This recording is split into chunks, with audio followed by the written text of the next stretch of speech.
You've explored the notion of the beauty of nature, and through that a perception of a transcendental deity.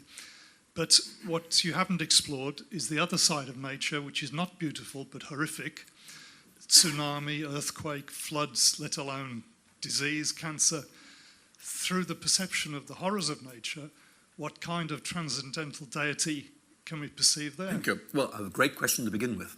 Ruskin talks about this, and let me begin by telling you what he says. He says, look, one of the problems is that when we look at nature, we just see the nice bits and we filter out the bad bits.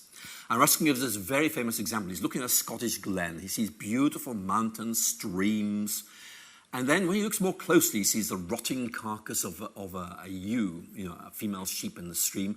And he also notices some children fishing in the stream because they are starving and looking for something to eat. And he says, look, we've got to tell the full story. It's complex. I think that's an absolutely fair point. And so in many ways, the question is how you could frame nature to, in effect, recognize beauty, but also the darker side, and try and ask how you cope with this. And certainly that's a very good question. One answer might be to begin to argue like this, that we do have these subjective reactions to nature. We instinctively, for example, dislike the idea of dead bodies. We are deeply unhappy about the occurrence of suffering in the world, and quite rightly so. But sometimes, we have to ask some awkward questions. I mean, to give you one very good example, I'm sure that you, like I, can remember when that Boxing Day tsunami happened in East Asia. I was shocked by that. And one of the thoughts that went through my mind was something like this. This is awful. It is really, really horrible what's going on there.